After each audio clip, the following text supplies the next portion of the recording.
হেরাফেরি 3 থেকে বেরিয়ে যাওয়ার পর পরেশ রাওয়ালকে 25 কোটি টাকার কেস দিল অক্ষয় কুমার।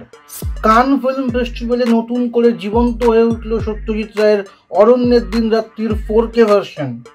দয়াশঙ্কর পান্ডে জানালেন, কষ্টের দিনে আমির খান তাকে সিনেমা থেকে বাদ দিয়েছিলেন।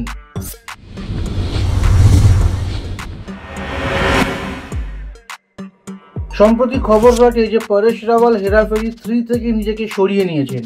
অভিনেতা জানিয়েছেন তার এই সিদ্ধান্তের পেছনে কোনো মতানৈক্য নেই এবং তিনি পরিচালক প্রিয়দর্শনের প্রতি গভীর শ্রদ্ধাশীল। তবে কেন তিনি ছবিটি ছেড়ে দিলেন তা জানাননি।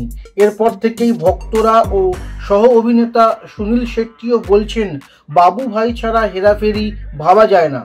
এমন উত্তেজনার মধ্যেই পিঙ্ক ভিলা পোর্টালের একটি রিপোর্ট থেকে জানা যাচ্ছে যে পরেশের এই আনপ্রফেশনাল আচরণের কারণে তার বিরুদ্ধে 25 কোটি টাকার মামলা ঠুকেছে অক্ষয় কুমারের production house Cape of Good Films. পুরো বিষয়টি নিয়ে বলিউড মহলে রীতিমতো তোলপাড় শুরু হয়েছে। সত্যজিৎ রায় পরিচালিত 1970 সালের কালজয়ী বাংলা ছবি অরণ্যের দিন রাত্রি সাদা কালো এই সিনেমা 4K রেস্টোরেশনের মাধ্যমে ফিরে এলো দর্শকদের কাছে। লেখক সুনীল গঙ্গোপাধ্যায়ের উপন্যাস অবলম্বনে নির্মিত এই ছবির নতুন সংস্করণ প্রদর্শিত হয়েছে 78তম কান চলচ্চিত্র উৎসবের ক্লাসিক্স বিভাগে। অভিনেত্রী শর্মিলা ঠাকুর ও সিমি গেরওয়াল এই ছবির শুটিংয়ের অভিজ্ঞতা ভাগ করে নিয়েছেন এবং বলেছেন কিভাবে এই ছবিটি তাদের জীবনের অন্যতম স্মরণীয় কাজ হয়ে উঠেছিল।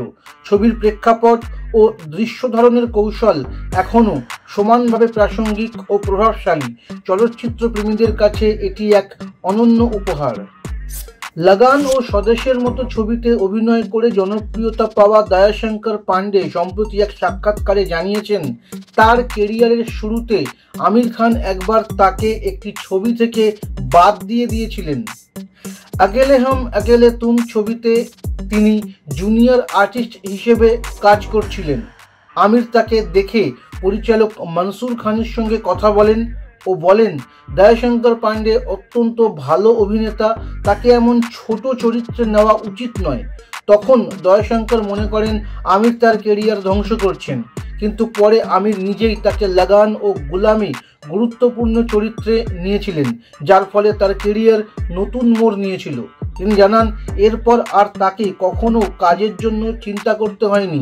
এখন তিনি সিনেমার পাশাপাশি টেলিভিশনেও সমানভাবে সক্রিয়। তবে সেই সময় আমির খানের উপর তিনি যথেষ্ট ক্ষুব্ধ হয়েছিলেন। এই ছিল আজকের সিনেমা বুলেটিন। সিনেমা জগতের বিভিন্ন খবর পেতে সাবস্ক্রাইব করুন এই চ্যানেল। ধন্যবাদ।